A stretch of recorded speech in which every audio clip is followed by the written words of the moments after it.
Magandang araw po sa inyong lahat. Lalong-lalo na po sa inyo, Sir Blair, at sa inyong mga giliw na tagapakinig at taga-suporta sa inyong mga YouTube channel na The Voice Addict at mga kwento ni Apong Isaac. Ang kwentong ibabahagi ko ay naganap taong 1986.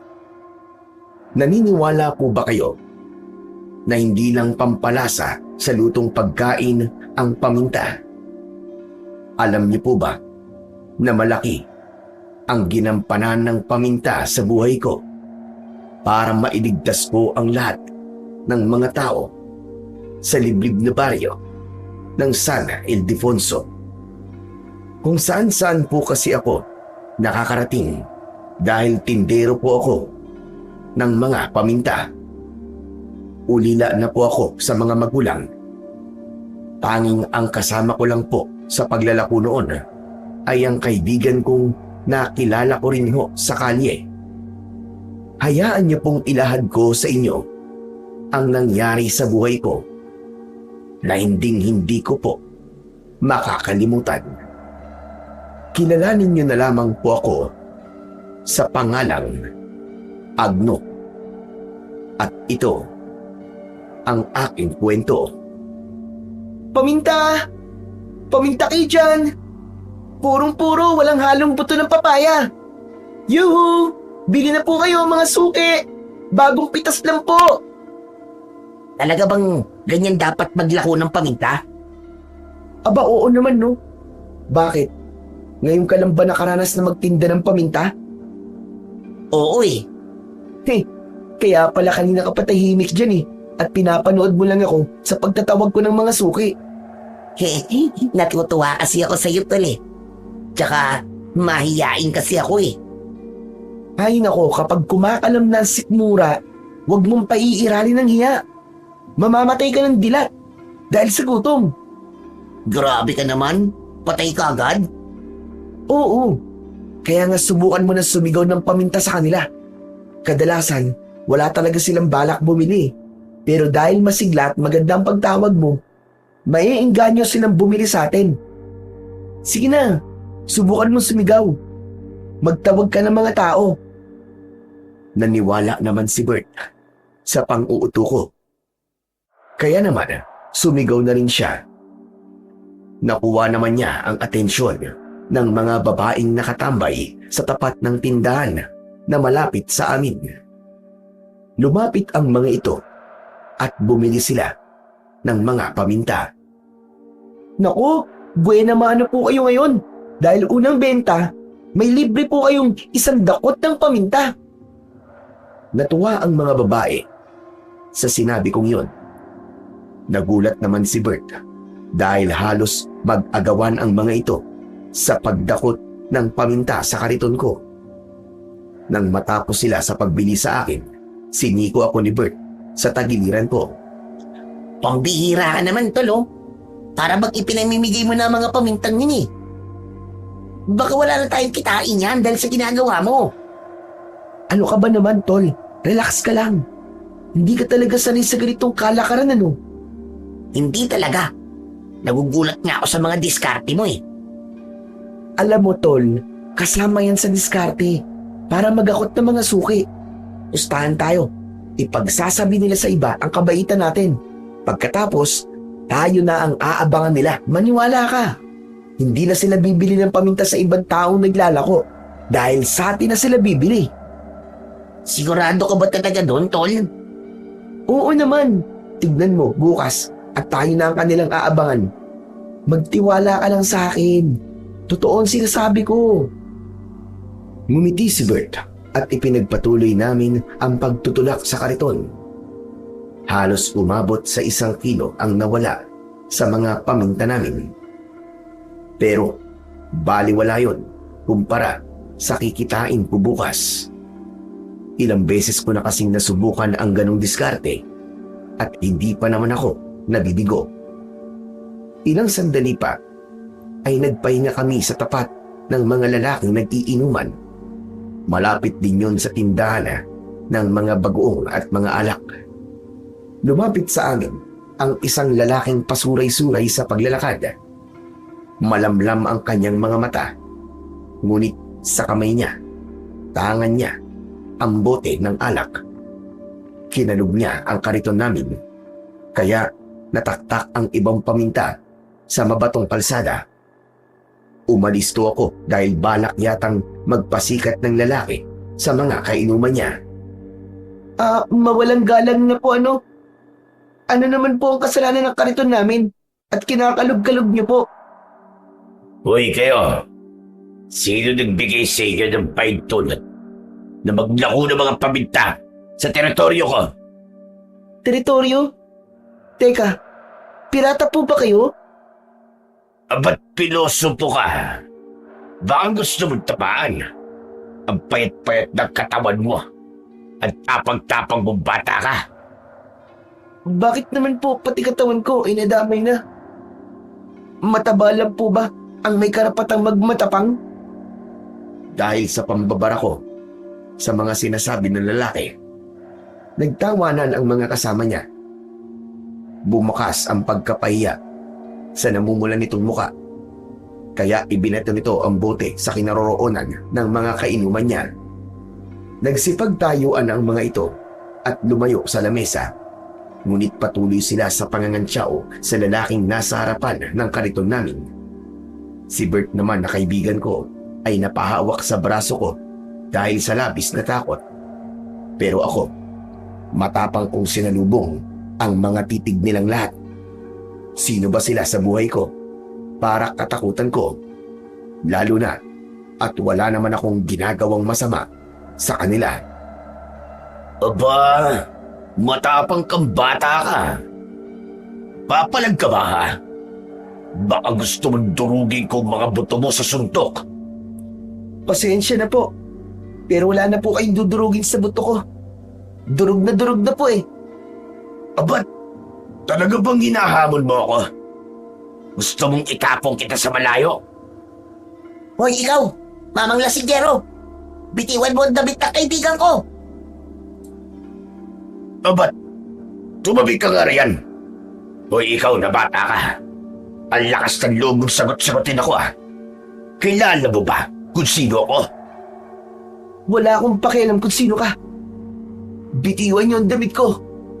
Saka, nakaangat na ang mga pako sa lupa oh. At malapit na din ang mukha niyo sa mukha ko. Ingat kayo. Dahil ayaw akong magkapalit tayo ng mukha. Likas talaga sa akin ang mapang-asar. Sa katunayan, palagi akong napapasabak sa away dahil sa kakaibang pananalita ko. Isang bagay na lalong kinaiinisan ng mga tao sa akin, lalo na kapag hindi pa nila ako kilala. Dahil sa pagkakapikod ng lalaki, pinitik niya ang tenga ko habang hindi pa rin niya binibitiwan ang damit ko. Naamoy ko rin ang singaw ng alak sa hininga niya. Kaya naman, hindi rin ito nagustuhan ang pagtaklob sa bibig ko at inulit nito ang pagpitik sa tenga ko. Aray! Tama na! Bata lang naman ang kaya mo eh. Anong sabi mo? Bata lang ang kaya mo pitikin sa tenga. Sige nga, pumatapang ka. Bakit hindi mo pitikin ng ilong ng kasama mo? We, hindi niya kaya yan. Ano ka mo? Anong di kaya? O di ba? Hanggang salita ka lang, hindi ka makagalaw. Kasi, totoong duwag ka. Takot kang lumaban sa mga kaedad mo. At sa katulad ko lang na bata, ka matapang. O ano? Ha? Totoo naman yun, di ba? O sige nga, pitikin mo nga yung kasama mo. Dahil sa sinabi ko, inihagis niya ako sa malayo. Mas lalo siyang napikon sa akin nang bumagsak ako ng nakatayo. Umalingaw-ngaw naman ang tawanan mula sa mga kaibigan niya. Kaya't pinagdiskitahan niya ang kariton ko. Pinagsisisipa niya yon, saka itinaktak sa mabatong kalsada. Pero kahit malungkot ako sa ginawa niya, mas pinili ko na maging kalmado. Sige lang, itaktak mo lang ang kariton ko. Total ang mga kagaya mo lang naman ang kayang makagawa niyan. Anong sabi mo? Talaga bang hinahamon mo kung bata ka? Ang paggamon, para lang sa mga kasing edad niya. Pero kapag sa isang bata at isang matandang kagaya mo ang maglalaban, ang tawag doon, katuwagan. Sumulyap ako kay Bert. Na takot na sa isang tabi. Hindi siya makapagsalita. Halata ang panginginig sa kanyang katawan. Nag-aalala siyang nakatingin sa akin. Ayos lang ako, Bert. Basta diyan ka lang, ha. Huwag ka munang lalapit sa akin para hindi ka madamay dito. Tol, mag-iingat ka sa kanya ha. Binalingan ko ulit ang lalaking lasing. Muntik na akong tamaan ng kanyang kamao. Mabuti na lang at naging mabilis ako sa pag-iwas. Napaatras ako at naiwasan ko ang sunod niyang pag-atake. Tumama lang sa hangin ang kamao niya na lalong nagpatindi sa galit nito. Bigla niya akong sinapok ngunit nakaiwas ako. Hindi siya makatama sa akin. Hindi yata alam ng lalaking ito na biyasa ako sa pakikipaglaban. Ang hindi alam ng marami, ang mga pamintang inilalako ko ay libre ko lang nakukuha sa matandang si Lolo Minandro. Kailangan ko siyang tanunin kapalit ng kalahating sako ng paminta. Dahil madalas naming gawin ang duelo kapalit ng paninda ko, naging biyasa na ako sa pakikipaglaban. Kaya naman ang galawan ng lalaking kaharap ko, masasabi kong marami pa siyang kailangang pagdaanan bago niya ako matalo.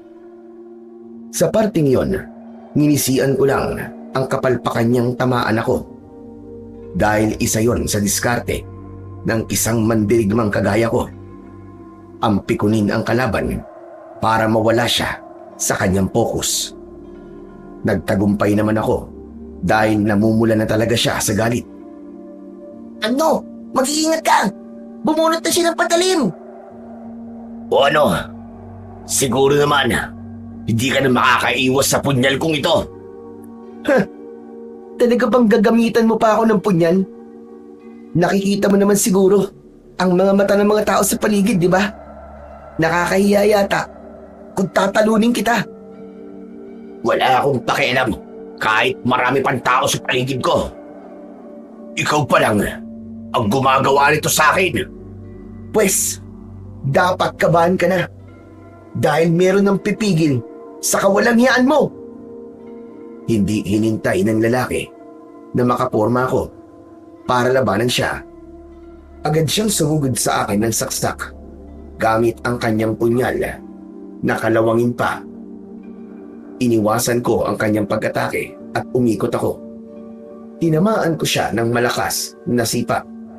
Direkta sa kanyang batok. Sumubsob siya sa lamesang pinag-iinuman nila. Kaya natapon ang kanilang mga alak. Bumawi naman ng lalaki para atakihin ulit ako ng saksak. Pero umikot lang ako at sa pagharap ko, sinipa ko ang braso ng lalaki kaya nabitiwan ito ang punyal. Tumalsik yun sa paanan ni Bert. Bert! Damputin mo ang punyal! Dali! Ha? Ayoko. Baka ako naman ang palingan niya eh. Pambihira ka naman, oo. Napakaduwag mo naman. Ha? Sige na nga. Kukunin ko na. Sige, itapo mo sa malayo. Baka mamaya, matetano ka pa niyan. Kalawang niyan, kagaya ng may-ari. Nang makita kong dinampot at itinapon ni Bert ang punyal, muli kong hinarap ang lalaking lasing na hindi makatayo ng diretsyo. Ngunit ang matalim niyang titig sa akin para ng papatay ng tao. Magaling kang makipaglaban, Sino ka ba talagang bata ka? Dapat kanina mo pa tinanong yan. Ako si Agno, ang tindero ng mga paminta. At tandaan ko ang pangalan na yan. Dahil hindi ko hahayaang makapasok ka sa liblib na baryo namin. Hindi mo ako mapipigilan. Pero sa ngayon, wala akong dahilan para pumasok sa baryo niyo. Dahil tinapon mo na lahat ng mga paminta ko. Ganun pa man, ako yung taong hindi marunong magpasensya. kapag inaargabyado ako. Anong gagawin mo, ha? Bakit nakahaya ang mga kamao mo sa akin? At nakahanda ang mga paa mo? Papatikim ko lang naman sa'yo ang sipa na hindi mo makakalimutan. Heto sa'yo! Nagulat ang lahat ng mga tao. Pati na ang kaibigan kong si Bert nang tumalon ako ng mataas at sinipa ko ng malakas ang muka ng lalaki. Narinig ko mula sa bukang bibig ng mga tao na Ipe ang pangalan nito at sakit ng ulo ng mga taga roon. Sa lakas ng pagkakasipa ko, halos umikot sa ere ang katawan niya bago siya bumagsak sa lupa. Dahil lasing siya, diretso ang tulog niya. Nang tignan ko ang kanyang mga kasama, napasiksik sila sa dingding ng tindahan at hindi kumukurap ang mga mata habang nakatingin sa akin. Bakas sa kanilang muka ang gulat sa ginawa ko. Pinispisan ko naman ang kamay ko at binalingan ko si Bert. Maging ito ay hindi makapaniwalang napatulog ko ang lalaki. Sa labis na tuwa nito, mabilis siyang lumapit sa akin. Tol, ang galing mo. Pero, paano mo nagawa yun? Ang alin ba? Tol, ano ba? Pinatulog mo kaya siya ng sipa mo? Kung tutusin, saan kukuha ng lakas ang 10 taong gulang na kagaya mo? Alam mo, Tol, walang imposible sa taong may pinaglalaban at may sapat na kaalaman sa paggamit ng puwersa. Kaya halika na, tulungan mo na lang akong ibalik sa dati ang kariton ko. Nako, paano yan? Halos masira na ang gulong ng kariton natin. Hayaan mo na, Bert. Maaayos pa naman to eh. Konting pukpok lang ng bato ay babalik na sa dati ang angas ng kariton natin. Ano ba yan? Sayang tuloy ang mga paminta natin, Agno. Huwag mong panghinayangan ang mga bagay na natapon na. Ibig sabihin lang nun, hindi para sa atin ang mga pamintang yan. Nakakainis naman na nangyari sa atin ngayon. Ano, Agno? Paano na tayo ngayon? Huwag kang mainis. Sa halip, ngumiti ka lang. Alam mo bang dahil sa nangyari, mapupunta sa atin ang sikpat siya ng mga taong nakakita sa ginawa ng lalaking yun. Iminuso ko ang nakahigang lalaki na wala pa ring malay at pinag-uusungan ng mga kasama nito para buhatin at ilayo sa akin. Hindi rin ako nagkamali sa sinabi ko kanina dahil isa-isang lumapit sa amin ang mga taong naroon para kami ay tulungan. Ang iba namang mga kababaihan, isa-isa nilang pinulot ang mga paminta sa kalsada dahil doon nakangiting tinignan ko si Bert na masaya na rin sa nangyari. Ang galing mo talaga, Tol. Tama ka. Lahat sila tumulong sa atin. Teka, paano mo bang nalaman ang ganyang kaisipan ng mga tao? Kabisado ko na sila, Bert. Talagang hindi may iwasang may mga tao tayong makakasalamuha na mayroong iba't ibang klaseng ugali. Hanip ka. Bilib na talaga ako sa'yo, Tol. Dapat gamitin mong inspirasyon ang mga nangyari sa atin ngayon, Bert. Isa pa, gusto ko, alisin mo na rin ang takot sa dibdib mo. Maging matapang ka palagi. Dahil kung magiging mahina ka, mamamatay ka ng mas maaga, maniwala ka sa akin. Agno, pasensya ka na talaga. Natakot ako kanina. O siya, sige na. Hawakan mo na sa dulo ang kariton at itihaya natin. Bibilang ako ng 3 ah. Sige, sige. Hawak ko na. O game na. 1, 2, 3. Pinagtulungan naming itihaya ang kariton. At sa wakas, maayos naman ang gulong nun. Maya-maya pa ay lumapit sa amin ang mga babaeng pumulot sa mga paminta. Akala namin ilalagay yon sa kariton, pero nagulat kami nang bigyang kami ng pera. Binili nila ang mga yon at sobra kaming nagpasalamat sa kanila. Marami pong salamat sa kabaitan nyo ah. Ay, grabe ang bait nila, Tol. Sila pa ang nagpasalamat sa atin dahil pinatulog mo raw ng sipa si Ipe. Hindi na raw sila kakabahan ngayon sa pagwawala nito. Siguro naman ngayon, bilib ka na talaga sa akin. Oo naman, kanina ko pa kasi sinasabi. Wala na nga akong masabi sa iyo eh.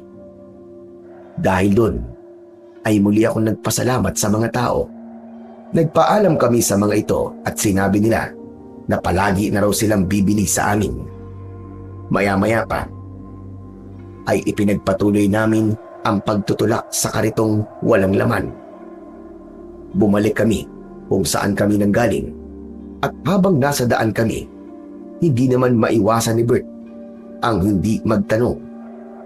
Bumakas kasi sa mukha niya ang pag-aalala dahil alam niya kung saan kami papunta. Tol, huwag na kaya tayong tumuloy.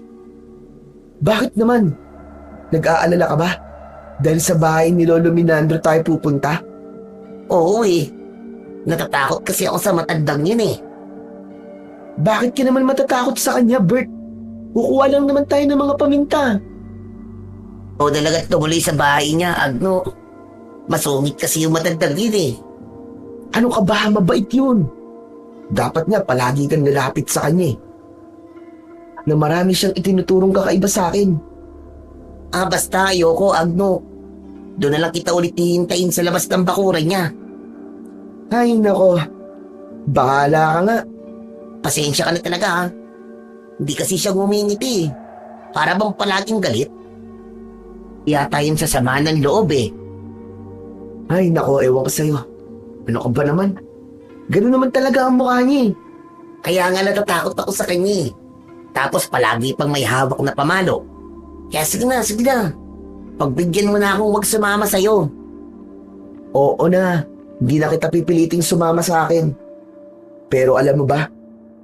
Kung hindi dahil sa matandang yon, hindi ko may pagtatanggol ang sarili ko mula sa lalaking lasing kanina. Ibig mo sabihin, sa kanya mo natutunan ng husay mo sa pakikipaglaban? Oo naman, kapalit ng mga paminta. Kailangan ko siyang talunin sa laban. Ayaw mo kasing tumuloy sa bahay niya nang makita mo kung paano kami maglaban ng matanda. Kahit pa paano sana may matututunan ka sa amin. Teka, totoo ba yan? Oo nga sabi. Kaya sumama ka na, halika na. Basta sagot mo ako ha. Kapag pinalo niya ako sa puwet. Ay, ewan ko lang. Oo, kung bahala sa'yo. Hindi ka nung papaluin. Wala nang nagawa ang kaibigan ko, kundi ang sumama sa akin. Napangiti naman ako dahil gusto ko rin namang makita niya kung paano ko talunin sa duelo ang matanda. Bago ko narating ang ganong kakayahan sa pakikipaglaban, katakot-takot na muna na paghihirap ang naranasan ko mula kay Lolo Minandro.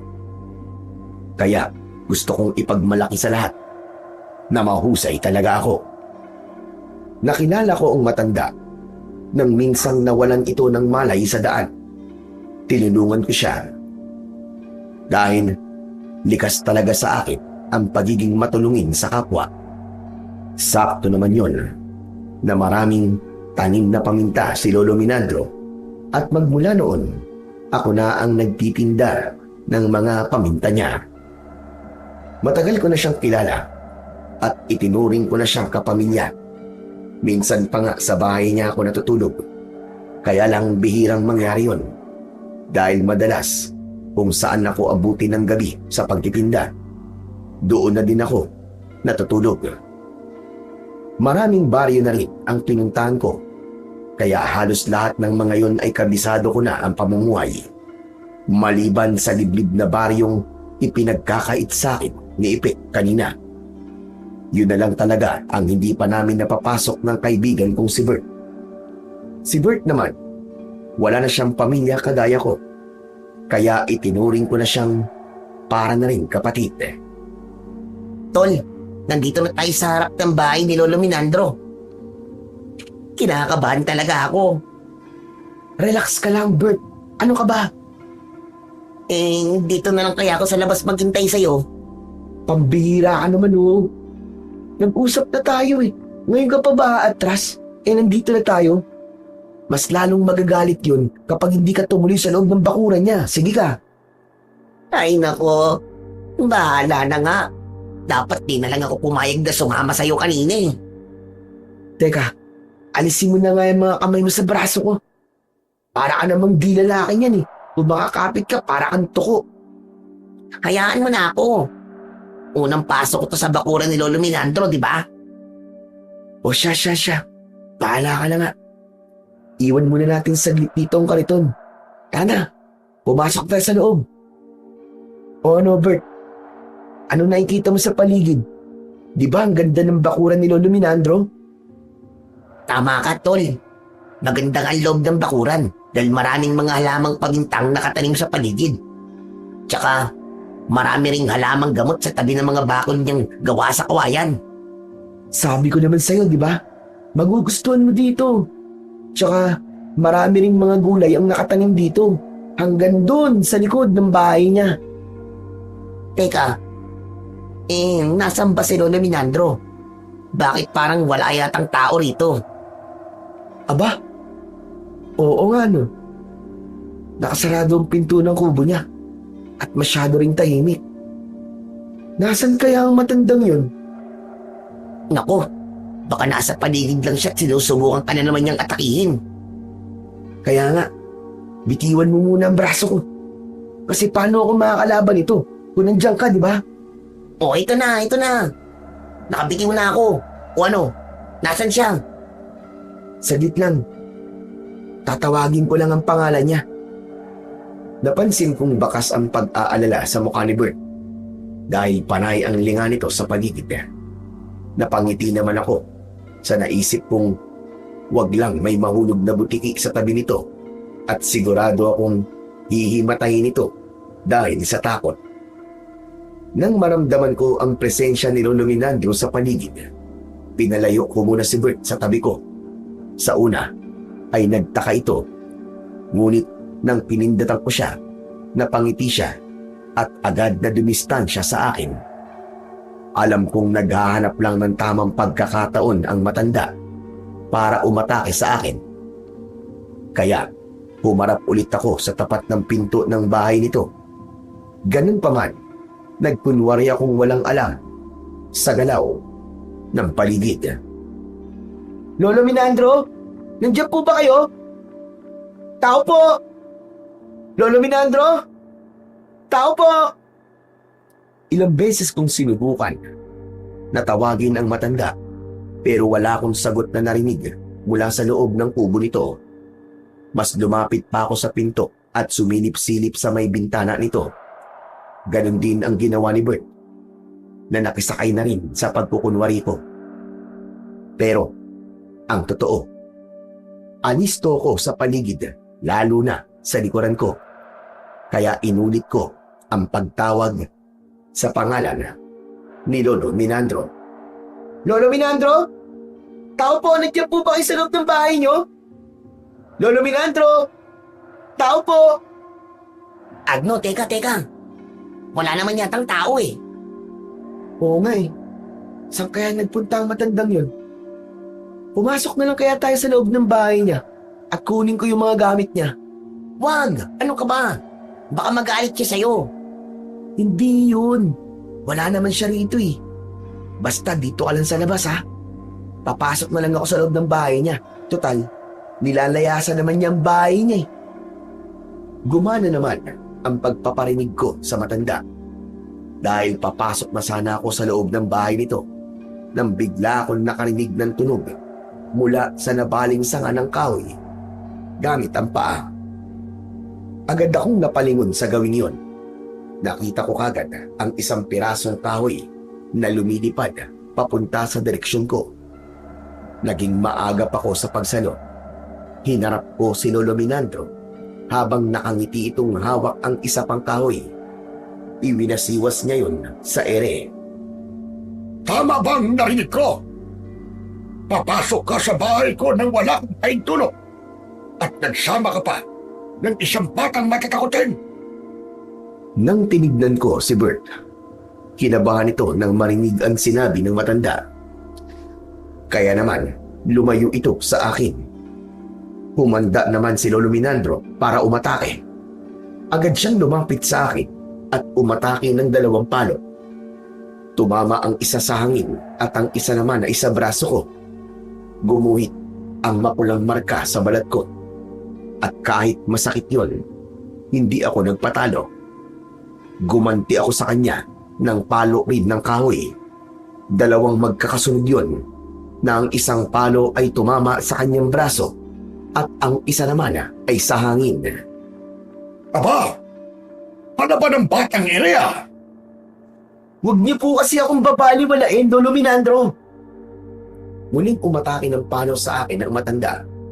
Muntik akong tamaan sa balikat pero nasalag ko yun ng kahoy na hawak ko. Kaya hindi yun lumapat sa katawan ko. Nang makabawi ako, gumanti ako sa kanya ng palo. Ngunit napakabilis din ng galaw ng matanda. Para siyang hangin sa mga galawan niya. Bawat atake niya, mabilis ang pagpitik niya ng kahoy sa katawan ko. Ngunit mabilis ko rin na isasalag ang kahoy na hawak ko sa bawat atake niya. Sa biglang pag-ikot ko, tinamaan ko siya ng palo sa binti. Ay ko po! Parang totohanan na yata ito ah! Bakit, Lo? Mahina lang naman po ang palo ko sa inyo ah. Mukhang humihina na po yata kayo, Lolo Minandro. May nanonood pa naman po sa atin, oh. Kasama ko po ang kaibigan ko si Bert. Kaya galingan niyo po. Matanda na kasi ako at inaabot ng asma. Sus, magpapaliwanag pa kayo eh. Tanggapin niyo na lang po ang katotohanan. Talo ko na kayo. Siguradong isang sakong paminta na naman ang kukunin ko sa inyo. Nako, wala na akong maibibigay sa'yo. Hindi nagtagal. Naramdaman ko ang pang-aagaw ng matanda sa kahoy ko. Mabuti na lang. At alam ko kung paano ko didiskarte ng matanda. Nagawa kong maagaw ang kahoy ni Lolo Minandro at itinutok ko sa leeg niya ang dulo ng kahoy ko. O ano? Paano ba yan, Lolo? Talo ko na naman po kayo. Mahusay ka ng talaga, Agno. Mabilis ka na nga. Pero kulang pa yan. Kasi tinatamaan kita kanina. At unang palo ko pa lang to. Tama ba? Kaya babawi pa ako.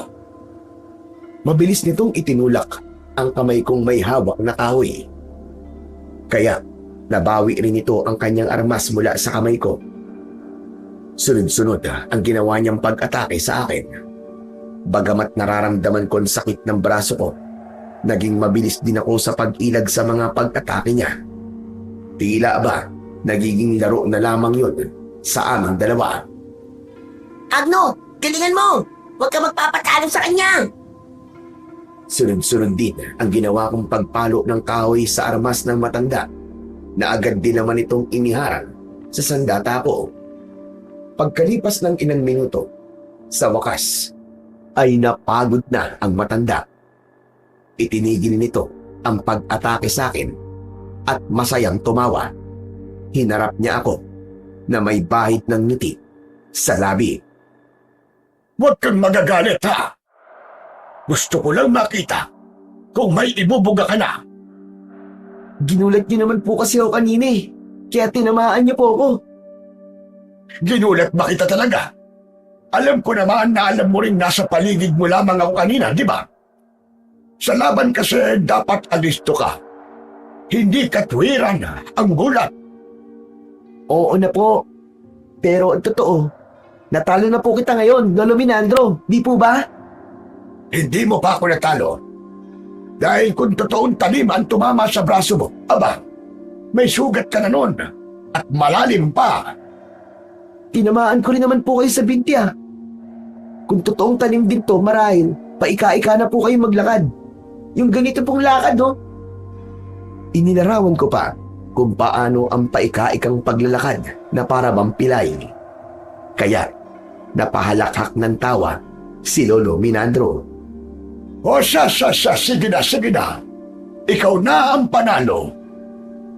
Natawa na lang ako sa sinabing yun ng matanda. Pinagpawisan din ako sa laban namin. Pareho kaming hindi sumuko. Kaya pareho din kaming hinahabol ang sarili naming hininga. Humuhusay ka na ngayon, Agno. Talagang hindi ako nagkamali sa pagpili sa'yo. at bilang tagapagmana ko ng aking mga kakayahan at sandata. Pero kailangan mo pa rin magsanay. May mga hindi ka pa rin naiilangan. Nako, ginagalingan ko naman po eh. Paano na po kayo? Mapapalitan ko na po kayo sa pagiging mahusay. Sus, puro ka na ng kalokohan. Aba teka, himala yata at kasama mo rito si Bert.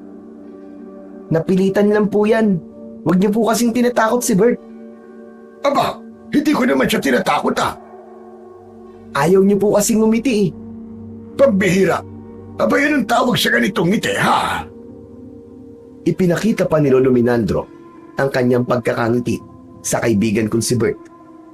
Napangiti na rin ito at nawala ang takot niya sa matanda. Hay nako, sige na nga.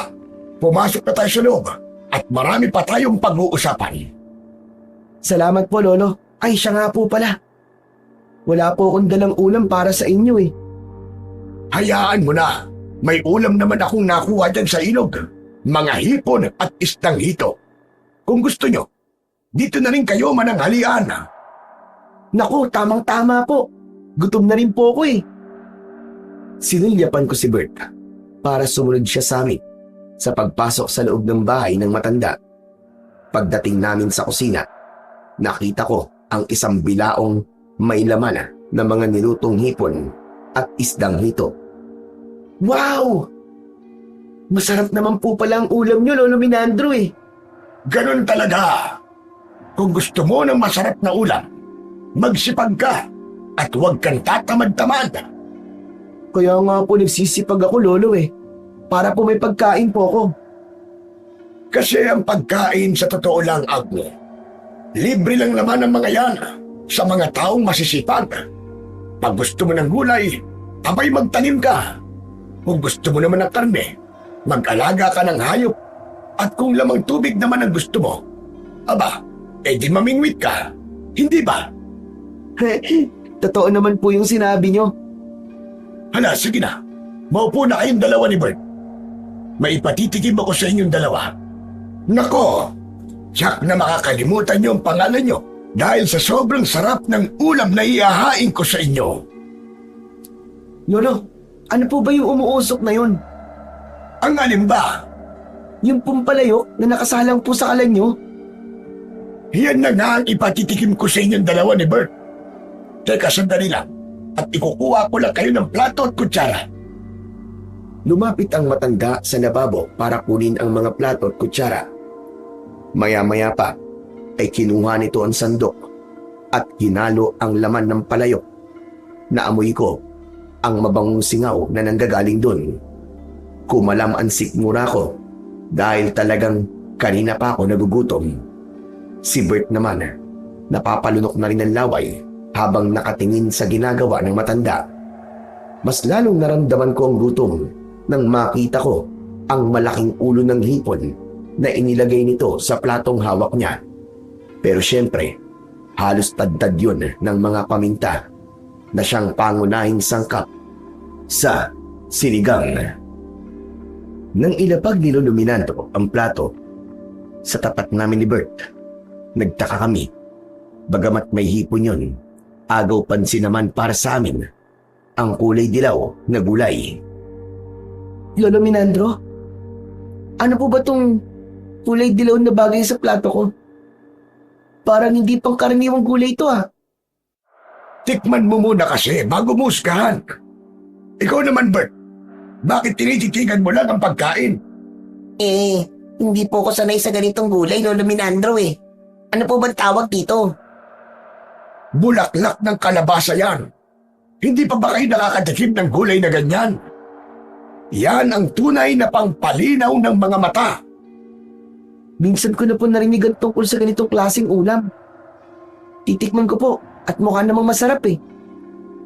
Una kong isinubo ang bulaklak ng kalabasa. Gumuhit yon sa lalamunan ko. Habang si Bert, kumain na rin siya at natuwa ito sa nalasahang pagkain. Grabe! Ang sarap po pala nito! Oo naman.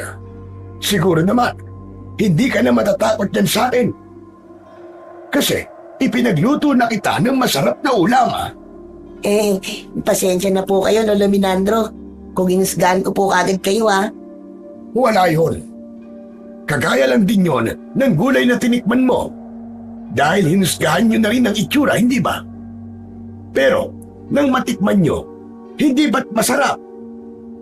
Agad kong naunawaan kung bakit ipinakain sa amin ni Lolo Minandro ang gulay na yon. Dahil gusto niyang iparating sa amin na huwag kaming manghuhusga batay sa itsura nito. Kaya naman, sunod-sunod na ang ginawa kong pagsubo sa pagkain. Naupo na rin ang matanda sa harap namin at kumain na rin siya. O ano? Kumusta naman ang lasa? Talagang masarap po, Lolo Minandro. Tama lang po ang lasa ng asin mula po sa kalamansi at anghang mula po sa paminta. Ano po bang mga sangkap na ginamit niyo sa ulam na to? Yan ang ulam na may mga liim na sangkap na galing pa sa mga ninuno ko. Para mas lalong sumarap to. Hindi lahat ng tao nakakatikim ng ganitong uri ng pagkain. Kaya maswerte kayong dalawa dahil kayong napili ko. Lalong-lalo ka na, Agno. Ano po bang lihim na sangkap, Lolo Minandro? Paminta, bawang, sibuyas, at orasyong may bulong sa pamamagitan ng bulaklak ng kalabasa. Dahil nasa loob ng katawan nyo ang sabaw ng pagkain yan, matibay na ang proteksyon nyo laban sa lahat ng uri ng matataas na lason, maging ang kamandag ng ahas, rabis ng aso, at kung ano-ano pa. Si Lolo Minandro naman, oo. Puro po kayo biro eh. Tandaan nyo na lamang at balang araw, malalaman nyo na totoo ang mga sinasabi ko. Teka, bakit niyo po kami pinakain ng ganitong klaseng ulam? Aba bakit? Ayaw mo ba, Bert? Nalunok ko na po eh. Huwag kang mag-alala. Kung may sakit ka at pagod, mawawala ang lahat ng mga yon dahil sa kinain mo. Pero dahil sa ginawa ko, nalaman ko na hindi talaga ako nagkamali sa pagpili ko kay Agno. Ano pong ibig niyo sabihin, Lolo Minandro? Tsaka, paano niyo pong nalamang hindi po kayo nagkamali sa pagpili sa akin? Kanina kasi habang kumakain ka, nakita ko ang liwanag mula sa tiyan mo. Ako lang ang nakakakita sa liwanag na yon. Yun ang bulong ng gabay para sa akin. Kaya nalaman kong karapat dapat ka talagang magmana ng mga kakayahan ko. Gabay? Ano po yun?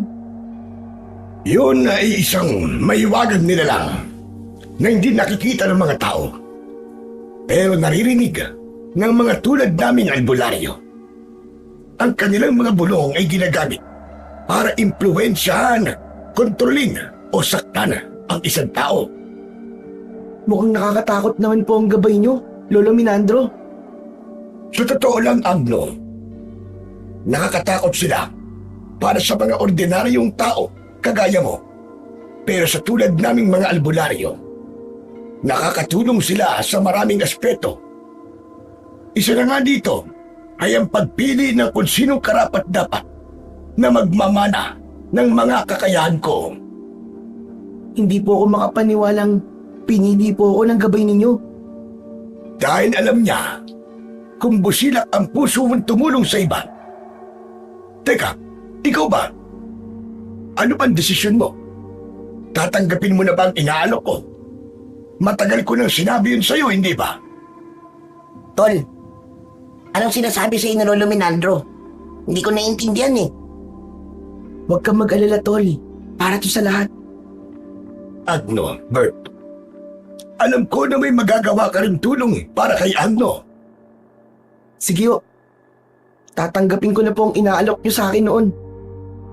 Matagal nang inaalok sa akin ni Lolo Minandro ang kakaiba niyang sandata na merong mutya ng paminta. Binaliwala ko lang dahil mas gusto ko noon matutong makipaglaban. Pero ngayon, handa na ako para sa responsibilidad. Kailangan ko nang harapin ang kapalaran ko, ang maging tagapagligtas. Ano ba? Hindi biro ang maging tagapag-ingat ng mutya ng paminta. Maraming magtatangkang pumatay sa'yo para makuha ang punyal. Sigurado na po ako. Kesa naman po makuha pa po ito ng mga nilalang na maghahangad sa butya. Ang mga nilalang na tinutukoy ko ay mga aswang na agapas. Nang marinig namin ni Bert ang tungkol sa aswang na agapas, nanlaki ang mga mata naming dalawa. Kasi ang alam ko noon ang punyal ay kontra lang sa mga taong halang ang bituka. Ano po? Aswang na agapas? Ang agapas ay nanggaling sa lahi ng mga gabunan at manlalason. Kasing lakas sila ng mga gabunan at may kakayahang gumawa ng lason sa pamamagitan ng kanilang kuko. Kaya rin nilang magbigay ng sumpa sa pamamagitan ng pag-ihip sa hangin mula sa bibig nila. Wala po kayo nabanggit sa akin ng tungkol po sa kanila. Kaya nga ipinapaalam ko na sa iyo para mapaghandaan mo ang lason mula sa kuko ng mga agapas. Teka po, ano pong epekto ng lason mula sa kuko ng mga aswang na agapas? Unti-unting nilulusaw nito ang laman ng taong tatamaan nila ng kalmot sa katawan hanggang sa mamatay ang kanyang biktima. Saka lang niya ito kakainin. Lolo Minandro, nakakatakot naman po ang ganong klaseng aswang. Tama ka, Bert. Nakakatakot talaga sila. Ang ganong klaseng nilalang ang naninirahan sa lugar natin at sa liblib na baryo. Kaya po ba ipamamana niyo po sa akin ang punyal? Dahil yun lang po makakatalo sa kanila, Lolo Minandro? Tama ka, Agno. Sandali. At ibibigay ko na yun sa'yo. Tumayo ang matanda at pumasok sa loob ng silid niya. Pagbalik ay iniabot niya sa akin ang bagay na nababalutan ng telang kulay pula. Kinuha ko yun at tinanggal ang balot nito. Tumambad sa paningin ko ang isang uri ng punyal na may magaspang na hawakan. Ang talim nito ay maliit na kasing talas naman ng blade. Luma na ang punyal, ngunit maganda pa rin dahil inalagaan sa linis. Ang tawag dyan ay talim ng paminta o mas kilala sa pangalang punyal ng mutya ng paminta. Ang ganda naman po nito. Magaan lang at bagay po sa kaluban niya na gawa sa kahoy ng nara. 100 taon na ang edad ng sandatang yan. Sa iyo na yan, Agno. Eno, dahil po ba dyan, manganganib na rin po ang buhay ko? Kasi kasama ko po si Agno. Oo, Bert. Wala ka namang ibang pagpipilian dahil siya ang kasama mo. Sus, ikaw na naman, Bert, oo. Umiral na naman ang pagiging matatakotin mo eh. Ibang usapan na kasi kapag tungkol sa mga aswang, Ton. Ay nako, ewan ko sa'yo. Masyado ka na namang matatakotin. Tama na yan. Bueno, at tinanggap na ni Agno ang ano ko. Mapapanatag na rin ang loob ko. Tandaan mo, Agno, nasa kuko ang lakas ng aswang na agapas at ang kakayahan ng punyal. Ikaw mismo ang makakakita noon na. Hindi ko alam kung para saan ba ang naramdaman kong kaba nang maibigay yun sa akin ng matanda. Dahil napansin ko na tila ba lumungkot ang mukha nito at tumalikod sa aming dalawa. Ang kaibigan ko namang si Bert ang tumulong sa matanda para maghugas ng pinggan. Ako naman ay ibinalik ang punyal sa pagkakabalot nito sa tela. Nang matapos ang mga ito, ay kinausap ako ng matanda. Teka, Agno. Ano nga pala ang dahilan at nagpunta kayo rito? Kukuha po sana kami ulit ng paminta. Aba, hindi ba't marami ang dinala nyo kanina? May nangyari po kasi kanina eh. Mukhang alam ko ng tungkol sa bagay na yan. May nanggulo na naman sa inyo, tama ba? Paano niyo po nalaman yun, Lolo Minandro? Sus, Bert. Kabisado ko na itong kaibigan mo. Hindi na naman siguro nagtimpi ng galit at pinatulan ang batang umaway sa kanya. Pero, Lolo Minandro, hindi na po batang nakalaban niya, kundi matanda na po. Aba, bakit naman? Ikinuwento ni Bert ang totoong nangyari sa amin. Ako naman ay nanatili lang na nakikinig sa kanila. Natuwa naman ang matanda dahil tama lang daw ang ginawa ko. Siya nga pala, bukas na kayo maglako ng paminta. Kailangan ko pang mag-ani ng mga paminta eh. Ang mabuti pa, dito na kayo magpalipas ng gabi. Sige po, Lolo Minandro. Saan po yung magiging silid namin? Bigla po kasi akong inantok eh. Yan. Ang dami kasi ng kinain mo kanina eh. Hayaan mo na siya, Agno. Total, malapit na rin naman sumapit ang hapon. Magpahinga na muna kayo. Tara na nga. Doon tayo sa kwartong yun, malapit sa kusina. Sabay turo ko sa kanya sa pintong gawa sa sawaling kawayan. Nauna akong pumasok sa loob at tumambad sa aming paningid ang malapad na katre. 2 bintana ang naroon at tanaw ko ang malawak na taniman ng paminta sa labas. Ipinatong ko muna ang punyal sa ibabaw ng lamesa. Saka ko hinarap si Bert. Hindi naman agad ito nahiga dahil sinisisi niya ako kung bakit ko raw tinanggap ang alok ng matanda. Ano na?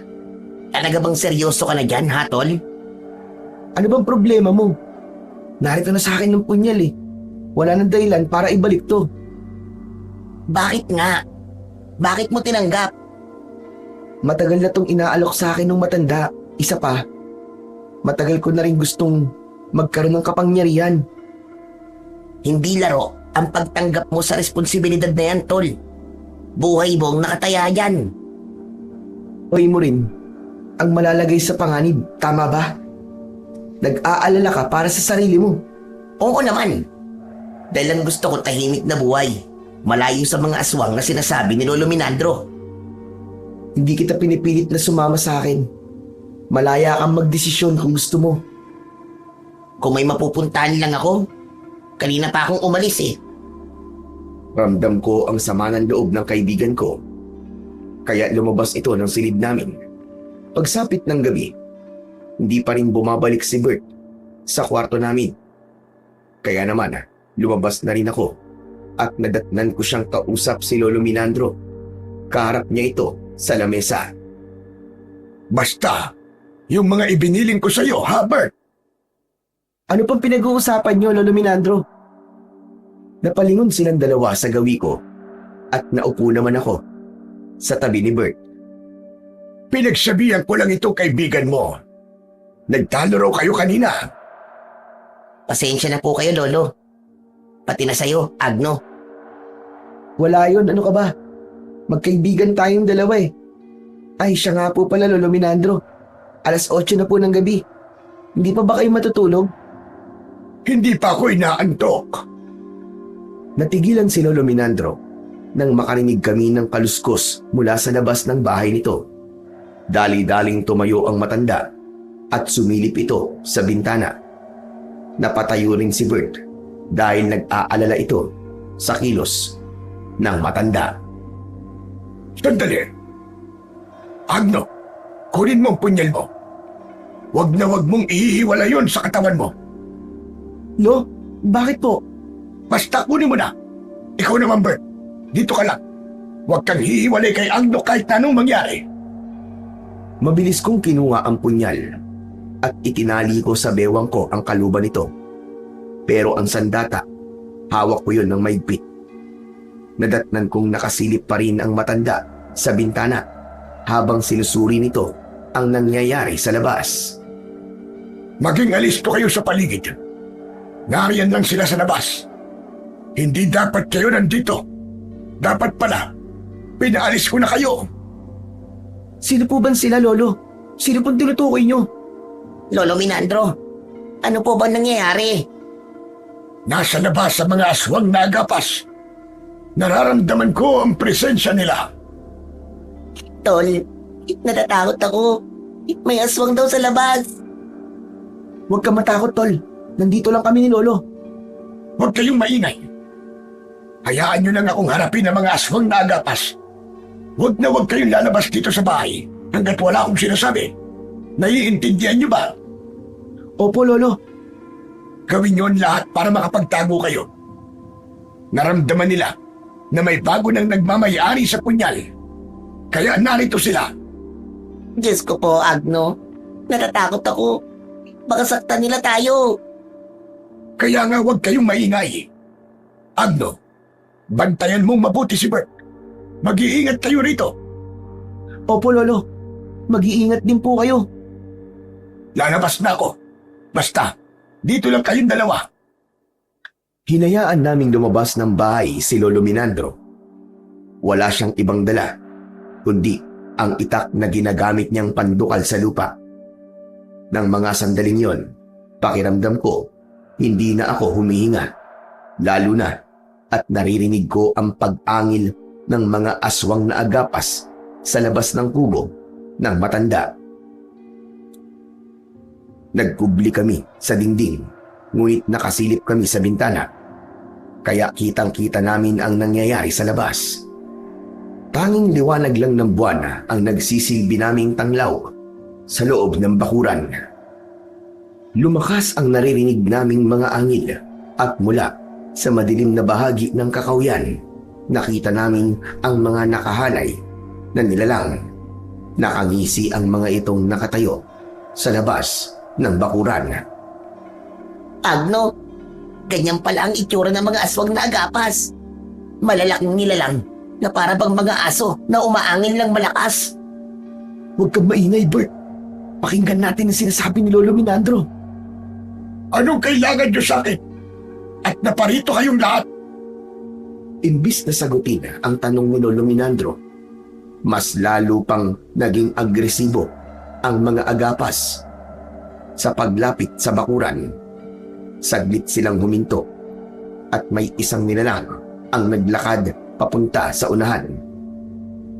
Po, lumapit na ang pinuno nila, Agno. Bigla akong kinilabutan sa itsura ng pinuno nila. Nakakatakot ang pinuno ng mga agapas, Bert. Oo nga. Ngayon din ako nakakita ng ganyang klase ng mga nilalang.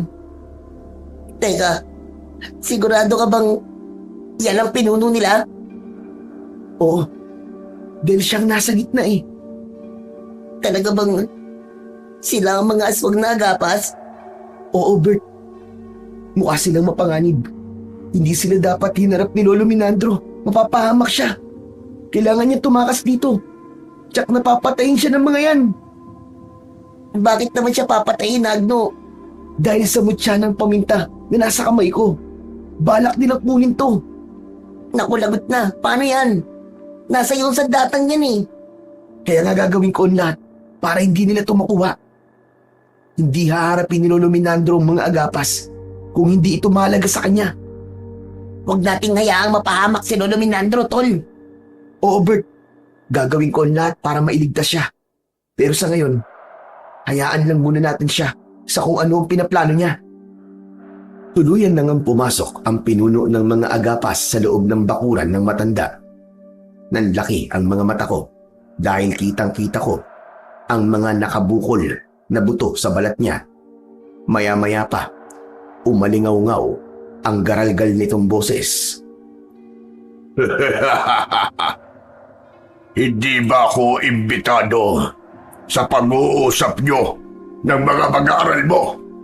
Tatang Minandro, kung ano man ang pakay mo sa akin, hindi kita kailangan dito.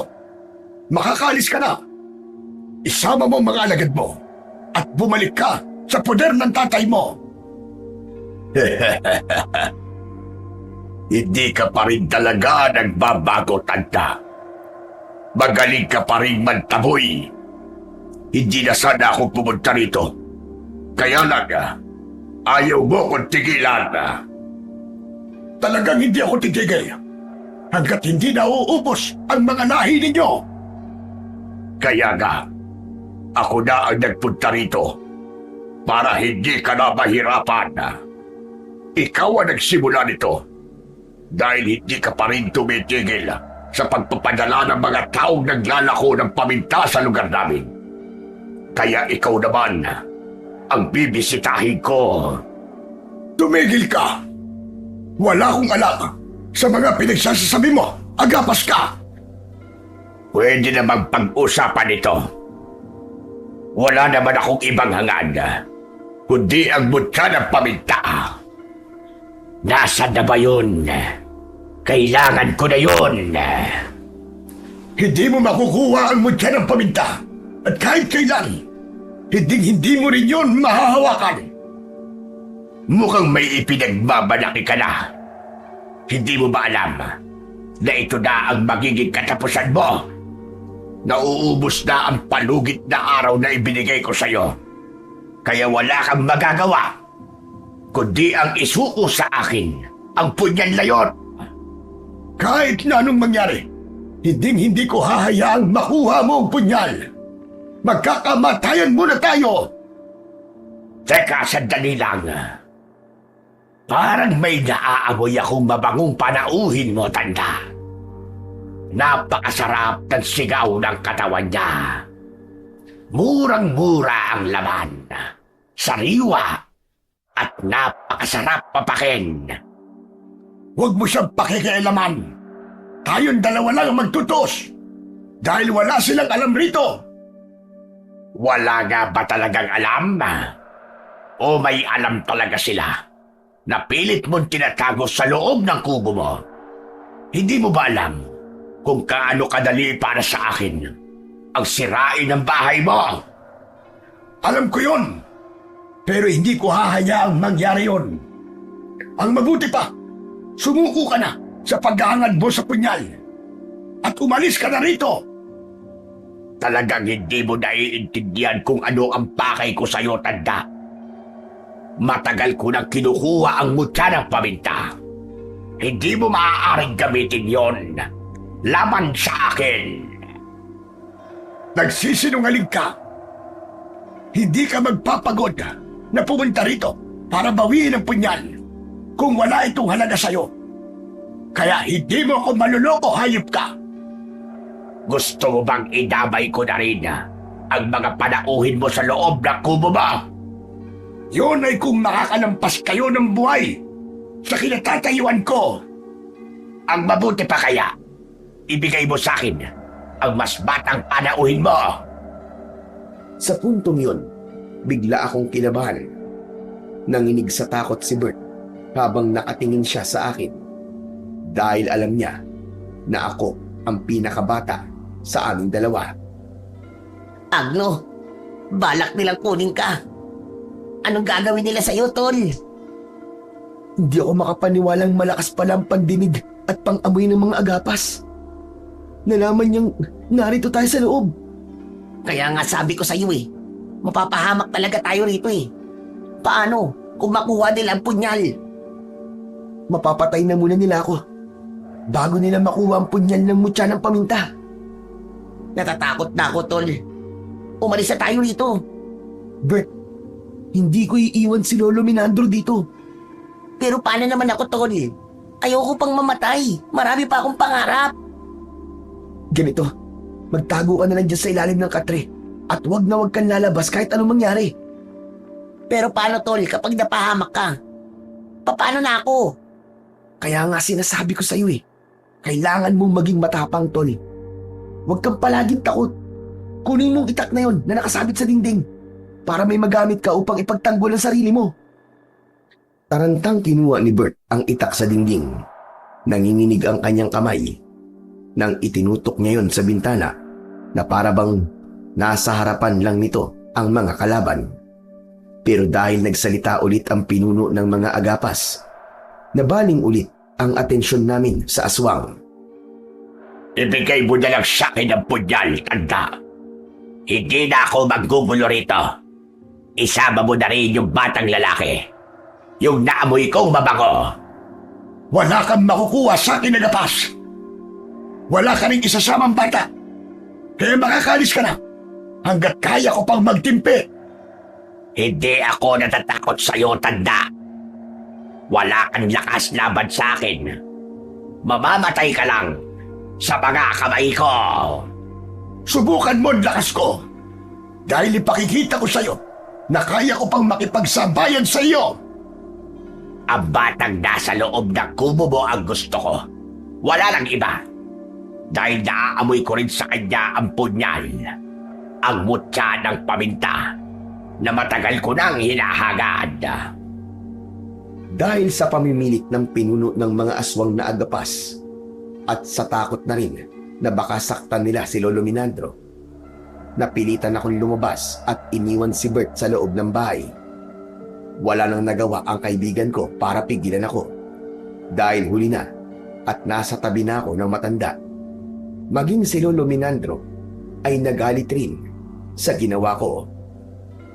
Bakit ka pa lumabas rito? Ang tigas ng ulo mo. Sinabi kong magtago ka lang.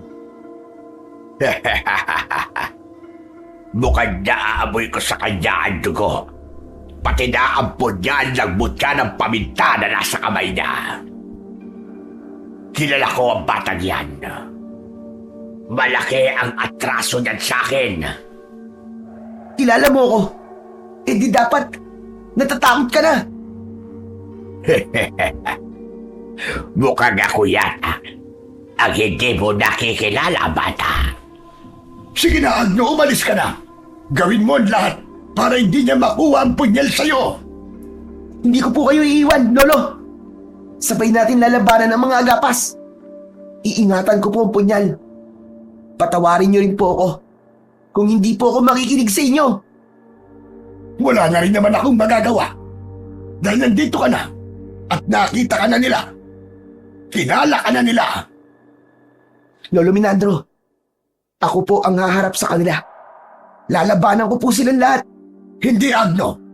Ako ang dapat na umarap sa kanila. Tumabi ka!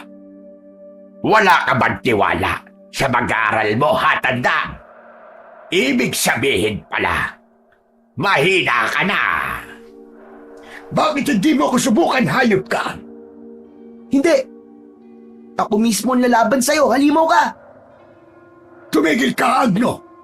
Huwag ka nang makialam dito. Huwag na kayong magkalo. Dahil pareho ko naman kayong papaslangin. Ako ang kalabanin mo, Agapas. Nang malaman mo kung sino talagang malakas sa ating dalawa. Lolo, wag. Teka lang. Huwag kang mag-alala, Agno. Ipapanalo ko ang laban na ito. Napaurong na lang ang kamay ko. Nahahawak sana sa braso ni Lolo Minandro. Sa palagay ko kasi, mas malakas ang nilalang na yon kumpara kay Lolo Minandro. Kaya bigla akong nag-alala. Pero pumagitna na si Lolo Minandro at hinarap niya ang mga kalaban, habang ako naman ay umatras. Din ang mga tauhan ng agapas. Nagbigay rin sila ng espasyo sa dalawang nilalang na maglalaban sa gitna ng bakuran. Naghanda sila pareho para lumaban. Unang umatake si Lolo Minandro, pero nasalo ng aswang ang kamao niya. Kahit mabilis ang kilos ng matanda, tila kabisado ng pinuno ng mga agapas ang galaw ni Lolo Minandro. Kaya ilang beses itong nasaktan at bumagsak sa lupa. Yan lang ba ang kaya mo, hatanda? Nagpapatawa ka ba? Sa tingin mo ba mananalo ka sa akin kung ganyan ang galawan mo? Naniniwala ka talaga na ganito lang ang galaw ko? Ibig sabihin pala, madali kang malinlang. Hoy, tanda! Ay malinlang, ha? Ramdam kita na mahina ka na. Wala ka ng lakas, gaya ng dati. Muling nagpalitan ng suntok at sipa. Ang dalawa. Talagang iniwasan ni Lolo Minandro ang kalmot ng aswang na agapas. Ilang beses na tinamaan ng matanda ng suntok at nasaktan ito. Tumilapon at napadura ito ng dugo. Pero talagang hindi siya sumuko at tuloy pa ring lumalaban si Lolo Minandro. Ano, tanda? Kaya mo pa ba? Sumuko ka na! Hindi ako susuko. Masasaktan mo lang ako. Pero hindi ako titigil. Oo, mas malakas ka kaysa sa akin. Pero sige lang. Dahil malapit na kitang maibalik sa pinanggalingan mo. Sa muling pag-atake ni Lolo Minandro, nagulat ang lahat sa mga naging galaw niya. Kahit ako nagulat dahil bigla siyang bumilis at tinamaan niya ng 3 beses na suntok sa muka ang pinuno ng mga aswang na agapas. Walang hiya ka! Kinopya mo ang panlilidlang ko! Malakas ka lang at maabilidad. Pero alam mo ba kung anong kulang sa'yo? Kulang ka pa sa utak. Pinakita mo sa akin nang sagad ang lahat ng abilidad mo. Kaya humanda ka ngayon, halimaw ka. Dahil aalis ka sa lugar na to na wala kang dalang kahit na sino. Pati ang mutya ng paminta, hindi mo rin madadala. Lalong nagsigawan ang mga nanonood dahil ginamit na nga ng matanda ang kakayahan niya. Nabugbog niya ang aswang na agapas na sobra pa sa ginawa nito sa kanya hanggang sa hindi na ito kaya pang lumaban at biglang nag-iba ang itsura ng pinuno ng mga agapas. Nagpalit siya ng isa pang anyo na mas lalo namin ikinagulat. Nagkaroon siya ng sungay na parabang sa kalabaw at medyo lumaki ng konti ang katawang tao niya.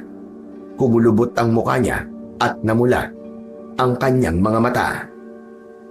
Lalo akong naging kabado at nawala talaga sa isip ko na posible palang maging ganun kabagsik ang mga agapas kapag natatalo sila sa laban. Pero nang tignan ko si Lolo Minandro, mas lalo akong nagulat dahil bigla itong nagsahalimaw. Naging agapas din at nakipagpambuno sa kalaban. Palitan sila ng kalmot sa katawan. Hindi kagad ako nakapagsalita dahil hindi ko akalain aswang din pala si Lolo Minandro. Wala na akong nagawa kundi panoorin na lang ang mga ito sa pagsugod nila sa isa't isa. Mas malala ang bakbakan nun at mas lalo akong nagtaka dahil habang umaatake si Lolo Minandro sa kalaban niya, para bang humahaba palalo ang sungay ng pinuno ng mga agapas. Dahil doon, nadedehado ang matanda at nakakuha pa ito ng pagkakataon para kalmutin sa dibdib si Lolo Minandro.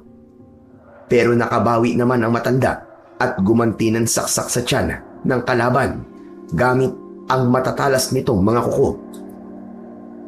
Sumigaw si Lolo Minandro habang nakatingin siya sa akin. Itarak ko raw ang punyal sa likod ng aswang. Ganun nga ang ginawa ko. Mataas akong tumalon at itinarak ko ang punyal sa likod ng kalaban nito. Nagkikikisay ang halimaw. Pilit itong tumayo para harapin ako. Ngunit panay ang bahing nito na para bang hindi niya nakokontrol ang kanyang sarili hanggang sa lumabas na ang kulay itim na likido mula sa ilong nito. Ngunit nagawa pa rin itong atakihin ako.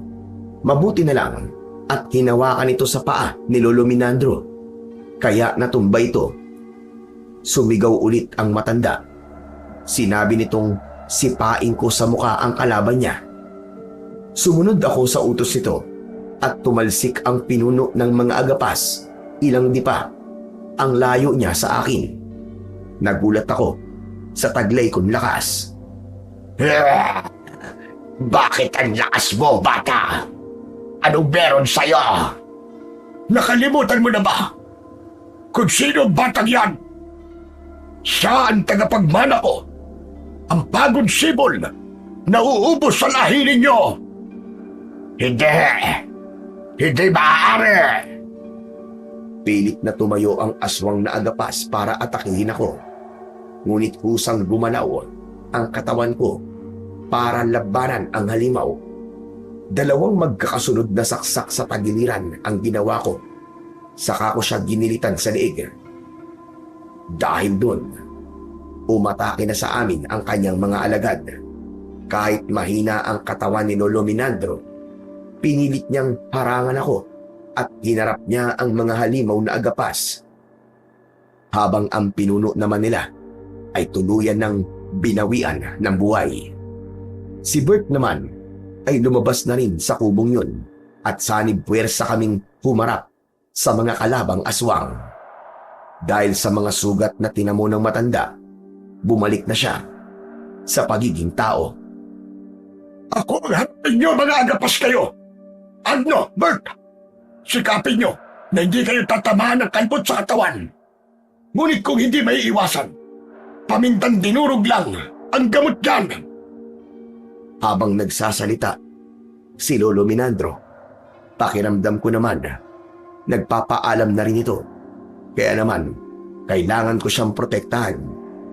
Gagawin ko ang lahat para magamot ang mga sugat niya. Kaya ako ang unang sumugod sa mga aswang. Marami sa kanila ang umiwas sa akin. Paano ba kasi nakikita nila ang liwanag na nanggagaling sa talim ng punyal ko? Bawat tamaan ng punyal ko ay hindi nila nakokontrol ang kanilang sarili na hindi mabahing. Sa pagkakataong yon, nagagawa ko ng walang kahirap-hirap ang paglaslas sa kanilang leeg. Dahil abala sila sa pagbahing, hindi sila nakakalaban sa akin hanggang sa lumabas ang dugo nila sa ilong at bumagsak sa lupa habang nagkikikisay ang katawan na bumubula ang bibig. Sa isang iglap, agad silang binabawian ng buhay. Lumayo kayo! Mga halimaw kayo! Di ko kayo aatrasan kahit natatakot ako sa pagbumuka nyo. Mga aswang kayo! Bert! Sa likod mo! Kulang na lang ay humiwalay ang puso ko sa dibdib ko nang makita kong tatamaan sana ng kuko ng aswang ang kaibigan kong si Bert.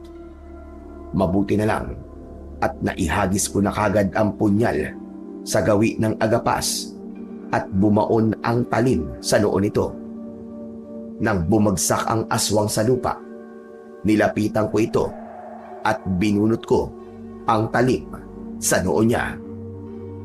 Si Lolo Minandro naman, bagamat nanghihina na, ay hindi pa rin tumitigil sa pakikipaglaban sa mga agapas. Sa huling agapas na natitira, umatake ito sa akin pero humarang si Lolo Minandro, kaya siya ang tinamaan ng kalmot sa dibdib.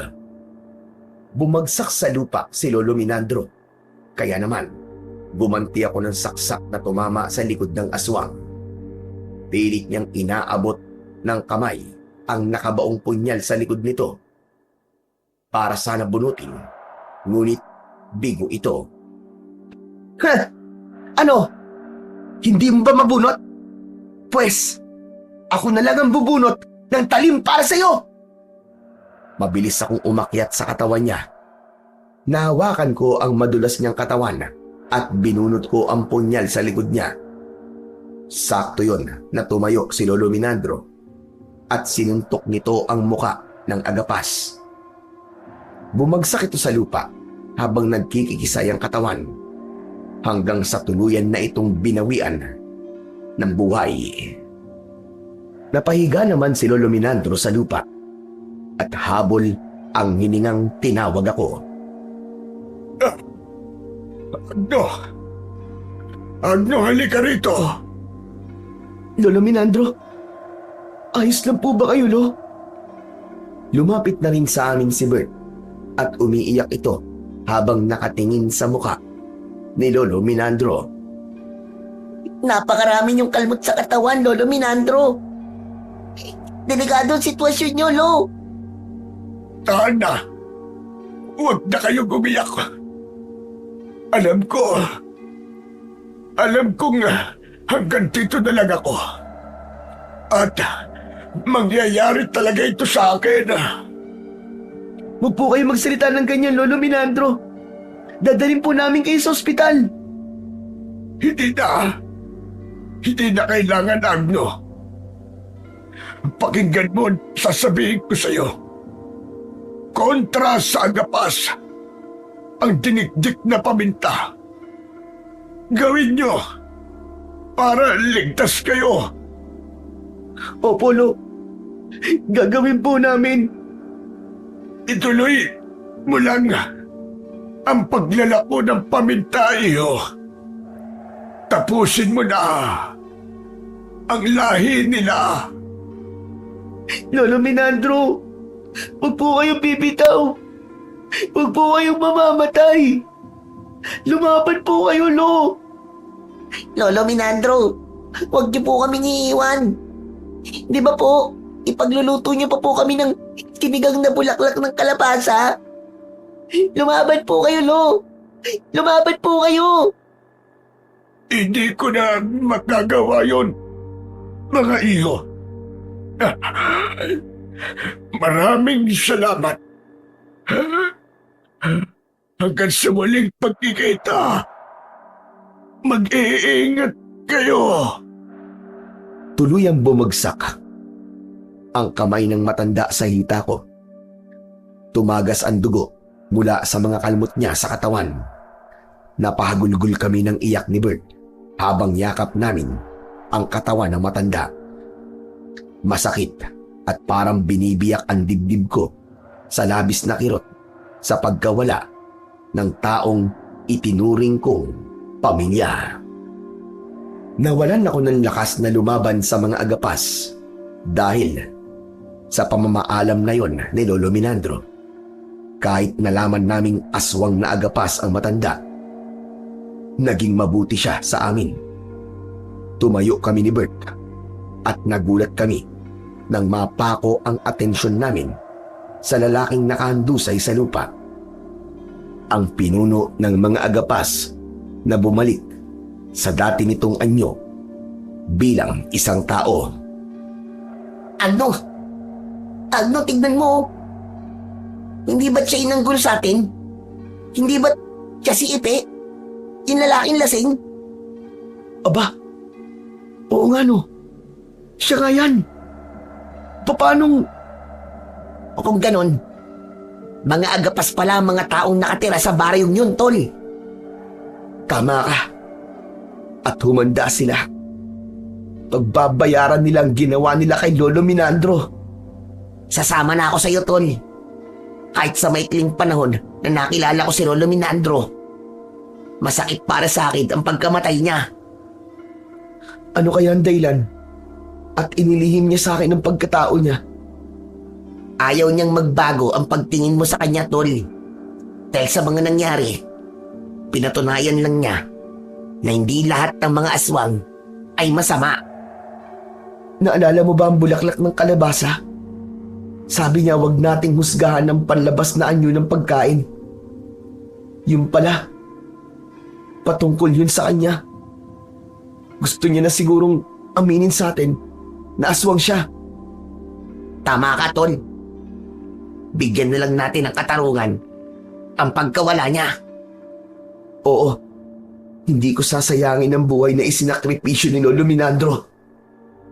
Nang gabing yon ay hindi talaga kami makapaniwalang aswang si Ipe. Dahil dun ay nagkaroon kami ng ideya na maaaring ang lahat ng mga nakatirang tao doon ay mga aswang na agapas. Naisip ko rin ang dahilan kung bakit sa baryong yon gusto ni Lolo na maglako ako ng paminta. Inayos muna namin ang libing ng matanda at sinunog namin ang katawan ng mga aswang na agapas. Pagkalipas ng 1 linggo, sinimulan ulit namin ang pagtitinda ng mga paminta sa liblib na baryo ng San Ildefonso. Tol, bakit kaya kakaiba at tahimik ang paligid? Baka naman, alam na nilang nalagasan sila ng mga kasama. Tol, kinaabahan ako. Natatakot ako, tol. Huwag ka matakot. May dala ka naman dinikdik na paminta at itak, di ba? Isa pa. Nasa bewang ko rin ang punyal. Hala, sige na. Sumigaw ka na ulit para tawagin ang atensyon ng mga tao. Sige na nga. Paminta! Paminta kayo dyan! Bili na kayo ng paminta! Malakas ang sigaw ni Bert na umabot sa mga bahay na naroroon. Ilang sandali pa, nakita naming lumabas ang mga babaeng naging suki namin nung una kaming mapagawi sa lugar na yon. Nakangiti sila nang lumapit kami. Matagal daw nila kaming hinintay at bakit ngayon lang daw ulit kami naglako sa lugar nila. Pasensya na po. Nagkasakit po kasi yung may-ari ng mga pamintang ito eh. Habang nakikipag-usap ako sa mga babae, si Bert naman ay abala sa pagpapakawala ng mga dinurog na paminta sa kinatatayuan ng mga ito. Kung sino ang mababayin, yun ang aswang na agapas.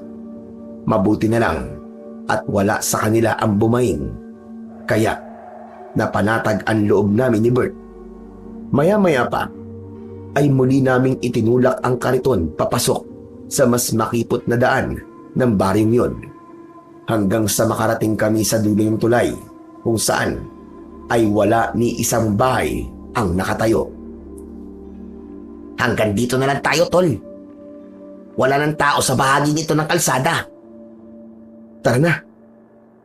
Akmasa nang itutulak namin ng kariton nang makarinig kami ng mahinang ungol mula sa makapal na halaman. Aray! Tulong! Tulungan niyo ako! Tol, narinig mo ba yon? Oo. Parang sa bahagi yun ng halaman. Halika! Lapitan natin! Teka, sandali lang, tol. Para makasigurado tayo, umuna ang kamay ko na mayroong pulbos ng paminta. Sige, gawin mo na. Ikaw nang bahala. Itinaas ni Bert ang kamay niyang may pulbos ng paminta. Inihipan niya yon papunta sa kinaroroonan ng lalaking humihingi sa amin ng tulong. Ngunit wala kaming narinig na pagbahing. Kaya agad namin itong nilapitan at tinignan. Tumambad sa paningin namin ang dugoang katawan ng isang lalaki. Wala siyang suot na pang-itaas na damit, kaya kita ko ang malalim niyang sugat sa katawan. Nagsalita ito, ngunit mahina. Tulong! Tulungan niyo ako, nakikiusap ako! Hindi ko na kaya ang sakit! Marami ng dugo na wala sa katawan ko! Walang gustong tumulong sa akin! Kayo na lang ang pag-asa ko! Gusto ko pang mabuhay! Teka, ano po ba nangyari sa inyo? Inatake ako ng mga aswang na agapas. Muntik na nila akong patayin. Mabuti na lang at dumating kayo. At kumaripas sila ng takbo. Kahit dirik ang araw, may mga agapas pa rin. Malakas sila kahit may presensya ng araw. Kaya sige na, tulungan niyo na ako. Gusto ko pa mabuhay para sa pamilya ko. Agno, tulungan na natin siya. Sa dami ng tinamo niyang sugat sa katawan, tiyak na mamamatay siya. Sige Bert, alalayan natin siyang sumampas sa kariton at itutulak natin palabas ng baryo. Huwag! Huwag! Dalhin niyo na lang ako sa bahay ng mga kapatid ko. Sige na. Nakikiusap ako. Sige po. Kaya niyo po bang sumampas sa kariton namin? Oo, pipilitin ko. Inalalayan naming tumayo ang lalaking sugatan. Sumampa siya sa kariton namin at kita ko talaga na tumutulo ang malapot niyang dugo mula sa kanyang sugat. May lason pa naman ang kalmot ng mga agapas, kaya bigla kong kinabahan na baka hindi na rin siya makaligtas sa lason. Hindi ko na talaga kaya. Inaantok na ako. Huwag po kayo matutulog. Tiisin niyo lang po ang sakit. Bert, bilisan mo! Itulak natin ng malakas ang kariton! Manong, ituro niyo po sa amin kung saan namin kayo dadalhin. Sa tulong ng daliri ng lalaki, sinundan namin yun para makarating kami sa bahay ng mga kapatid niya. Pagdating namin doon, nagulat ang mga taong naroroon, ngunit nagmadali sila sa paglapit nang makita ang lalaki. Sa pagkakataong yon, tuluyan nang nawalan ng malay ang lalaki na nakilala namin sa pangalan na Mang Dagul. Inihiga siya ng mga tao sa katre. Ngunit umalis din ang mga kapatid nito at naiwan kami dahil kukuha raw sila ng gamot para dito. Para saan kaya suot yung kwintas? Tanggalin kaya natin. Wag, tol. Baka mahalaga yan sa kanya eh. Pero hindi natin magagamot ang kalmot niya sa liig dahil sa kwintas niya. Gumawa ka na lang ng paraan para magamot ang sugat niya sa liig. Baka kasi mahalaga yan sa kanya. Huwag mo nang pakialaman. Wala na akong nagawa nang ituloy na ni Bert ang paglilinis sa katawan ni Mang Dagul. Hindi ko alam kung bakit iba ang nararamdaman ko sa suot na kwintas ng lalaking tinulungan namin. Ngunit pinagtuunan ko na lang ng pansin ang mga sugat nito. Mabilis kaming nagdikdik ng paminta at inilagay ang mga yon sa sugat ni Mang Dagul. Alala naman akong napatingin sa gawin ni Bert. Pambihira naman ng mga kapatid niya, tulo. Mo, hinatid lang dito si Mang Dagul. Tapos nagsipaglayasan na. Hindi ba sila nag-aalala sa kalagayan ng kapatid nila? Hindi ba't kukuha daw sila ng mga gamot? Ewan ko. Iba ang kutob ko rito. Naaalala mo ba ang sinabi ni Lolo Minandro? Oo, pero hindi rin naman masama kung tutulong tayo sa lalaki ito. Isa pa, hindi naman siya tinabla ng paminta kanina, di ba? Hindi ko naman pinaghihinalaan si Mang Dagul, tol. Ang inaalala ko, paano kung ginamit siyang pain ng mga aswang para mahuli tayo? Hindi nakapagsalita si Bert at napatingin ito sa muka ng lalaki. Oo nga no, may punto ka. Maging alisto na lamang tayo. Kailangan ko palang itago ang punyal na to sa ilalim ng damit ko para makasiguro tayo. Ako naman, magdidikdik ako ng mga paminta at ilalagay ko sa bulsa para maging handa tayo sa anumang mangyayari. Mabilis kaming nagdikdik ng paminta habang hindi pa bumabalik ang mga kapatid ni Mang Dagul. Pero nauuhaw kami dahil sa pagod. Kaya naman, uminom kami ng tubig sa palayok na nasa tabi ng katring kinahihigaan ni Mang Dagul. Ayos ah, ang sarap ng tubig na to ah, saka malamig. Oo nga, siguro galing to sa bukal. Teka. Parang nahihilo ko. Ako rin, parang... Nanlamig ang buong katawan ko nang mapagtanto kong may kakaiba sa tubig na ininom namin. Huling nakita ko ang pagbagsak ni Bert. Kasunod naman ng pagbangon ni Mang Dagul sa higaan habang nakangising nakatingin sa akin. Kitang-kita ko na hinalikan niya ang kwintas niya kasabay ng paghilom ng mga sugat nito. Ang kwintas ang dahilan kung bakit walang epekto sa kanya ang paminta. Sa wakas, nahulog din kayo sa bitag ko. Pagbabayaran ninyo ang ginawa ninyong pagpatay sa anak ko si Ipe. Yun ang huling salitang narinig ko mula kay Mang Dagul. Hanggang sa tuluyang nandilim ang paningin ko. Nagising ang natutulog kong diwa dahil sa matigas na bagay sa likod ko. Napabalikwas ako ng bangon at huli ko nang napagtanto na nasa loob kami ng kulungang gawa sa bilog na kahoy. Inilinga kong paningin sa paligid. Nalaman ko na nasa loob kami ng kuweba. Si Bert naman, nasa paanan ko at wala pa ring malay. Kaya't ginising ko siya. Bert, gumising ka! Bert, gising! Dahan-dahang gumalaw ang kaibigan ko at sa pagbulat nito ng mga mata ay napabalikwas rin ito ng bangon. Bumakas ang pagtataka sa mukha niya. Tol, ano nangyari? Nasaan tayo? May pampatulog ang tubig na ininom natin. Nahulog tayo sa patibong ni Mang Dagul.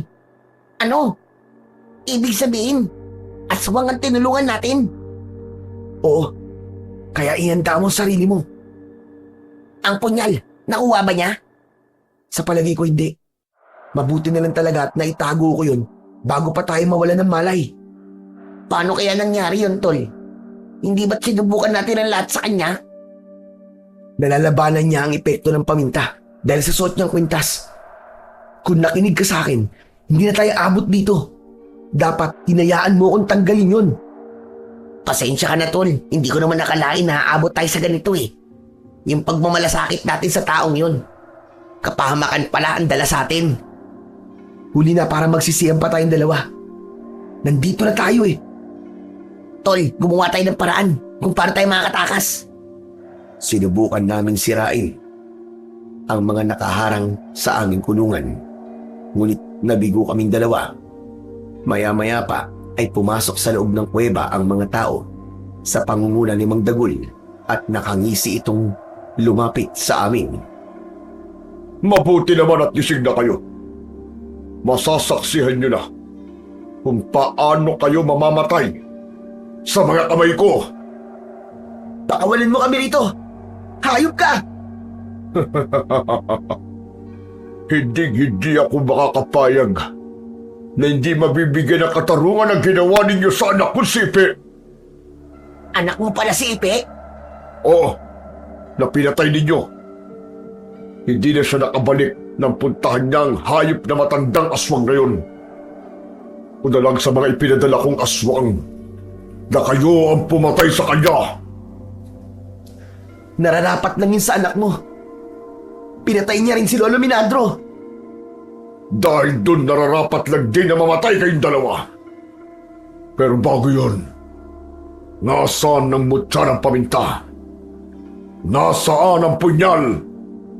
Wala na. Kasamang inilibing sa hukay ni Lolo Minandro ang punyal. Kaya huwag ka nang umasa sa sandatang yun. At walang patutunguhan ang paghuli mo sa amin. Papatayin talaga kita! Mapatay mo man ako. Hindi mo na may babalik ang buhay ng anak mo. Isa pa, pinatay niya ang pinakamahalagang tao sa buhay ko. Kaya pinatay ko rin siya. May mas hahalaga pa ba sa buhay ng anak ko? Tatagtarin kita ng pinong-pino. Saka lang ako mapapanatag. Agad ko, ilabas niyo sila sa kulungan at idali sa altar ko. Iharap niyo sila sa mga kasama natin. Pas kami ng kulungan ni Bert. Nagpumiglas kami at pinaghiwalay kami ng pwesto. Ano? Tulungan mo ako, Tol! Huwag ka matakot. Makakaligtas tayo rito, Tol. Hindi na kayo makakaligtas. Dito na kayo mamamatay. Tumingin ako kay Bert at nag-usap kami sa pamamagitan ng mga mata. Isang titig na nagsasabing dukutin niya ang mga paminta sa bulsa niya at isaboy sa mga kalaban. Ang hari lang nila ang hindi maaapektuhan ng paminta dahil sa kwintas nito. Ngunit ang mga alagad nito, tiyak na manghihina sila dahil sa epekto ng paminta. Bert! Ngayon na! Mabilis na kumilos ang kaibigan ko at umalingaw-ngaw ang sigaw ko. Sinaboy nito ang paminta sa ere. Nagsipag-angilan naman ang mga tauhan ni Mang Dagul hanggang sa naging agapas ang mga ito. Wala silang tigil sa pagbayin na sinamantala ko naman. Hinugot ko ang punyal at inatake ko silang lahat. Mabilis akong lumapit kay Bert at pinagsasasaksak ko ang leeg ng mga nilalang na nakahawak sa braso nito. Mga hayop kayo! Saluhin nyo ngayon ang pulbos ng paminta! Malakas na inihipan ni Bert ang kamay niyang may pulbos ng paminta. Kanya-kanya silang baying na hindi nila mapigilan ang kanilang sarili. Kaya naman, nagwala sa galit ang hari ng mga agapas na si Mang Dagul. Kumilos kayo! Patayin niyo sila! Nagpalit ng anyo si Mang Dagul. Tuluyan na siyang naging aswang na agapas. Sa masikip na bahagi ng kuwebang yon, nagkagulo kaming lahat. Si Bert na takot sa mga aswang ay natutong lumaban at nakipag-agawan na rin ng sandata sa mga aswang. Bert! Sikapit mo huwag kang tamaan ng kalbot nila! Oo, Tol! Mag-iingat ka! Masyado silang malakas at marami rin sila. Ubra sa lakas ko, tol. Gamit ang punyal na may mutya ng paminta. Uubusin ko ang lahi nila. Bawat tamaan ng punyal ko ay nagpikikisay ang katawan at bumabagsak sa mabatong sahig ng kuweba. Si Mang Dagul naman, inatake niya ako ng kalmot na agad ko namang naiwasan. Gumanti ako sa kanya ng sipa na tumama sa kanyang dibdib. Bumagsak siya sa sahig, ngunit agad ding nakabangon. Ano? Yan lang bang kaya mong gawin? Huwag kang masyadong magmagaling. Hindi pa tapos ang laban. Pero tatapusin ko na! Hayop ka! Inuto ko ang aswang. Akala niya susuntukin ko siya sa muka. Ang hindi niya alam, kasunod noon ang punyal na agad kong naisaksak sa kanyang tiyan. Napasigaw siya ng malakas. Hinawakan nito ang hawakan ng punyal, ngunit hindi niya yon mabunot. Hindi mapipigilan ang walang tigil mong pagbaing hanggang sa lumabas na ang ilong mo sa dugo. Kapag nangyari yon, unti-unting lulusawin ng mutya ng paminta ang laman mo. Ano to? Ang sakit! Alisin mo to! Alisin mo to! Bakit hindi ko nakukontra? Bakit hindi ko to nakukontra? Ibahin mo kasi ang punyal. Yan talagang sandatang papatay sa'yo, demonyo ka! Tol, may ibinilid sa akin si Don Minandro bago siya namatay. Bunutin mo ang punyal sa tiyan niya at puntiryahin mo ang leg niya. Ako naman ang magsasaboy sa kanya ng mga paminta. Tatabla na siya dahil nasugatan mo siya ng punyal. Mabilis kong nilapitan ng aswang at binunot ko ang punyal sa tiyan nito. Tumalsik ang dugo mula sa sugat niya at itinara ko ang talim sa leeg nito. Kasunod ng paglapit ni Bert at sinabuyan niya ng paminta ang hari ng mga agapas. Nang bumagsak ito sa sahig ng kuweba, nahiga rin ang mga alagad nito na walang tigil sa pagbahing. Bakit ganito ang nararamdaman ko? Anong ginawa niyo sa akin? Hindi ko mapigilan ang pagbahing ko! Hindi pa rin siya namamatay, Agno. Sa palagay ko, dahil yun sa kwintas niya. Huwag! Anong gagawin mo sa kwintas ko? Huwag! Tutulungan na kitang mamatay. Hayop ka! Isang malakas na paghila ang ginawa ko sa kwintas ng aswang. Sabay saksak ko ng talim sa kanyang dibdib. Tuluyan na siyang sumuka ng dugo hanggang sa iniluwan na rin niya ang kanyang lamang loob. Gulat na gulat kaming dalawa ni Bert sa nangyaring yun kay Mang Dagul. Ilang sandali pa, nagkandaingay na sa labas ng kuweba. Nakita namin ang mga kababaihang bumili sa amin ng paminta. Tinulungan nila kaming sunugin ang katawan ng mga aswang na agapas. Nalaman nilang ang pamintang ibinibenta namin sa kanila ay may kakayahang magtanggal ng hawa ng aswang. Halos lahat ng mga kababaihang naroon ay nailigtas namin. Tol, anong ibig nila sabihin tungkol sa paminta? Ang pamintang tinitinda natin ay isang malakas na gamot para sa mga taong may hawa ng aswang. Ibig mong sabihin, nakapagligtas tayo ng buhay ng mga tao? Oo, tol. Lahat sila, alam nilang tayo ang nagligtas sa buhay nila. Muntik na rin sana tayong mamatay dahil may laso ng tubig. Hindi totoong pampatulog yun. Sinabi ko lang yun para hindi ka matakot. Pero paano tayo nakaligtas? Dahil sa sinigang ni Lolo Minandro na may sikretong sangkap. Pero matagal na nating nakain yun ah. Pagmatagalan ng epekto nun. Yun ang sinabi niya sa atin, di ba? Magkakaroon tayo ng proteksyon laban sa lason. Grabe, parang bakuna lang ah. May bisa kahit ilang taon pa lumipas. Tama ka. Nang matapos ang kaguluhan, lumabas kami ng kuweba. Nagpasalamat ang mga tao sa ginawa namin. Nakalaya na raw sila sa hawa ng mga aswang na agapas. Napatunayan naming ginagawang palahian ang mga kababaihan ng mga aswang, kaya sila hinawaan ng mga ito. Umalis kami sa lugar na yon. tulak ang walang laman na kariton dahil pinakyaw nila ang tinda naming paminta.